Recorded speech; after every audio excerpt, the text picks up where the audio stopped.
কথা বলতেছে।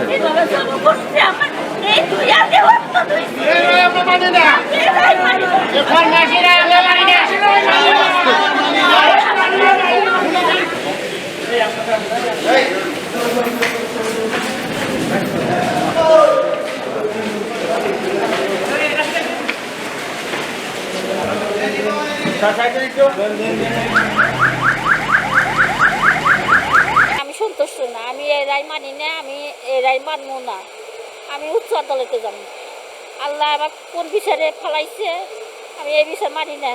আসল রায় সব জানে, এরা ওই জজও জানে, তারপরে ওদিকে পিপিরাও সবাই জানে যে কেন মারছে, কী করছে, আমি কত নারাজি দিছি, কত সাক্ষী দিছি, আমার কত ভালো ভালো সাক্ষী হয়েছে, সব এরা কাইটা কাইটা কাইটা খালি উল্টা পুল্টা করছে, খাইটা কাইটা উল্টা পুল্টা করছে। টাকার এফআই আমাকেও দিছিল, আমাকেও টাকা দিয়ে বিনিময়ে আমাকে মিটে বেসতেছিল। আমি কইছি যে না, আমার ছেলে মারা গেছে, আমার ছেলে রক্ত বিষা আমি খাবো না, আমি এই 2000 রক্ত দিচ্ছি, আমি ছেলে রক্ত বিষা খাবো না, আমি সঠিক বিচার চাই, আমি যে সঠিক বিচার আমি সঠিক বিচার চাই। তারপরে আল্লাহর কাছে তো একদিন যেমন দেয় নিকবো, ই করে নিকবো, এই বিচার চাই। আমি সরকারের কাছে আমি এই বিচার চাই। আমি উচ্চ আদালতে যা করা নাকি, যা করা নাকি আমি সরকার করবো। আসলে সুজন, মরহুম সুজন আমাদের সিরাজগঞ্জ শহর যুবদলের সাংগঠনিক সম্পাদক ছিল। 2015 সালে তাকে পরিকল্পিতভাবে নির্মমভাবে হত্যা করা হয়। সেদিন ছিল শবে বরাতের রাত্রি, শবে বরাতের দিন।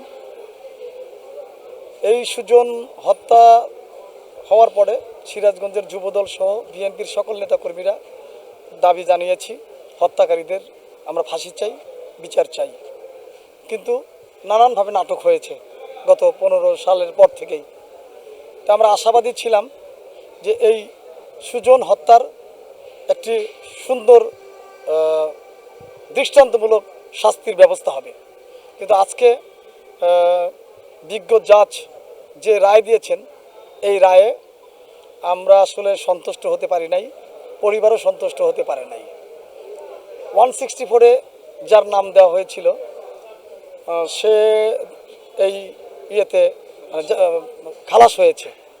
তো এই কারণে সমাজ মানে আমাদের পরিবারের সকলেই উদ্বিগ্ন এবং দলের নেতাকর্মীরাও উদ্বিগ্ন। তো আমরা যেহেতু এই বিচার সন্তোষজনক বিচার হয়নি, সেই কারণে উচ্চ আদালতে যাওয়ার সিদ্ধান্ত ইতিমধ্যেই নেওয়া হয়েছে। উচ্চ আদালতের কাছে আমরা এর সুষ্ঠু বিচার চাই।